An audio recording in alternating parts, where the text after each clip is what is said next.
Good morning students. आज हम reproduction in Pinus के अंतर्गत फीमेल कोन के बारे में बात करेंगे। इसे हिंदी में मादा शंकु भी कहते हैं। तो सबसे पहले हम इनकी पोजीशन जानते हैं। The female cones are formed in group in 1 to 4 in the axil of scale leaves. Female cone जो होते हैं वो समूह में बनते हैं और एक समूह में लगभग 1 से लेकर 4 तक फीमेल कोन होते हैं और प्रत्येक कोन शल्क पत्ती के अक्ष में उत्पन्न होता है। The female cone take about 3 years to mature. प्रत्येक कोन जो है उसको लगभग 3 साल पूरा परिपक्व होने में लगता है। Female cone has a central axis around which many megasporophylls are arranged spirally. तो प्रत्येक जो कोन होता है, आप इसको डायग्राम ए में देख सकते हैं। यह जो जैसे कि नाम से ही पता है कि ये कोन के शेप का होता है। इसके बीच में आप ये देख रहे हैं एक सेंट्रल एक्सिस होती है, मध्य अक्ष होती है और इस अक्ष के चारों ओर मेगास्पोरोफिल्स या गुरु बीजाणु पर्ण सर्पिल क्रम में व्यवस्थित होते हैं। The megasporophills is a compound structure consisting of two types of scale, Brecht scale and ovuliferous scale. प्रत्येक मेगास्पोरोफिल जो है उसमें 2 भाग होते हैं। एक तो ब्रेक्ट स्केल कहलाता है और दूसरा ओव्यूलिफेरस स्केल कहलाता है। तो सबसे पहले हम देखते हैं ब्रेक्ट स्केल। तो डायग्राम बी के अंतर्गत आपको ब्रेक्ट स्केल का डायग्राम इसमें दिख रहा है। ये वाला जो है इसमें ये ब्रेक्ट स्केल होगा। जो आपको छोटा स्ट्रक्चर जो दिख रहा है वह ब्रेक्ट स्केल है। छोटा ये वाला जो स्ट्रक्चर दिख रहा है यह ब्रेक्ट स्केल है। यह small membranous structure directly attach to the cone axis just below the ovuliferous scale. छोटा मेम्ब्रेनस स्ट्रक्चर होता है जो ओव्यूलिफेरस स्केल के नीचे की तरफ से कोन एक्सिस से जुड़ा हुआ होता है। At maturity, the Brecht scale curve inward so that seeds are dispersed easily. और यह ब्रेक्ट स्केल सीड्स के डिस्पर्शन में हेल्प करता है। ओव्यूलिफेरस स्केल जैसे कि नाम से स्पष्ट होता है कि इसके ऊपर ओव्यूल स्थित होंगे। यह थिक, लार्ज और वुडी स्ट्रक्चर होता है जो कि ब्रेक्ट स्केल की पश्च सतह पर अटैच होता है। जैसे कि आप यहाँ पर बी डायग्राम में ये जो है इसको ओव्यूलिफेरस स्केल कहते हैं। सी डायग्राम में भी आपको ओव्यूलिफेरस की डोर्सल साइड की तरफ से स्ट्रक्चर इसमें दिख रही है। यह कुछ ट्रायंगुलर आकार का होता है और इसके ऊपर का जो भाग है इसको एपोफाइसिस कहते हैं और इसके निचले भाग पर पश्च सतह पर 2 ओव्यूल उपस्थित होते हैं, जैसे कि आपको सी डायग्राम में देख सकते हैं। तो हमने ये जाना कि पाइनस की प्रत्येक मेगास्पोरोफिल या गुरु बीजाणु पर्ण के 2 भाग होते हैं, ब्रेक्ट स्केल और ओव्यूलिफेरस स्केल। ओव्यूलिफेरस स्केल पर ओव्यूल स्थित होते हैं। इस स्लाइड में हम मेगास्पोरेंजियम या ओव्यूल के डेवलपमेंट को जानेंगे। तो सबसे इंपॉर्टेंट बात यह है कि इनका डेवलपमेंट यू स्पोरेंजिएट प्रकार का होता है।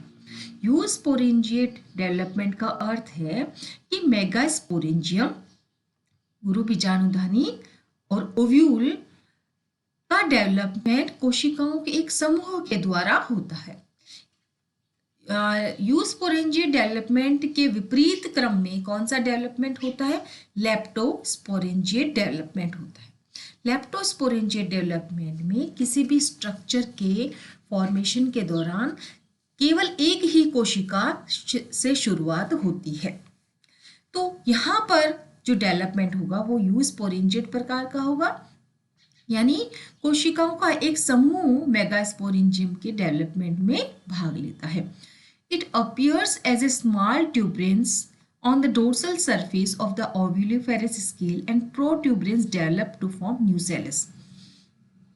तो ओव्यूल के डेवलपमेंट के दौरान, यूस्पोरेंजिएट प्रकार के डेवलपमेंट के दौरान कोशिकाओं का एक समूह भाग लेता है।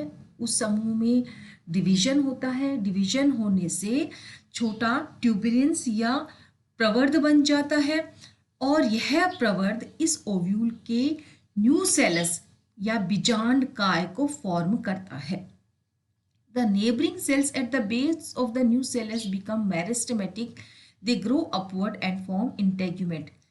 उस न्यूसेलस के जो पास वाली जो सेल्स होगी वो कुछ ऊपर की तरफ ग्रो करेगी और इंटेग्यूमेंट बनाएगी। यह इंटेग्यूमेंट इसके न्यूसेलस को पूरी तरफ से ढक लेते हैं एक्सेप्ट एट द टॉप, उसके टॉप के अलावा जहाँ पर छोटा छिद्र रह जाता है उसे माइक्रोपाइल कहते हैं। इसे आप इस डायग्राम में देख सकते हैं। पाइनस का जो डायग्राम है इसमें बीच में आपको ये जो है न्यूसेलस दिखाई दे रहा है। इस न्यूसेलस के दोनों तरफ यहाँ पर आपको इसका इंटेग्यूमेंट दिखाई दे रहा है, दैट ये इंटेग्यूमेंट है। यह इंटेग्यूमेंट इस ओव्यूल को पूरी तरह से ढका हुआ है, सिर्फ इसके टॉप पर जो है इसको कवर नहीं किया है और यहां पर यह माइक्रोपाइल बनाता है।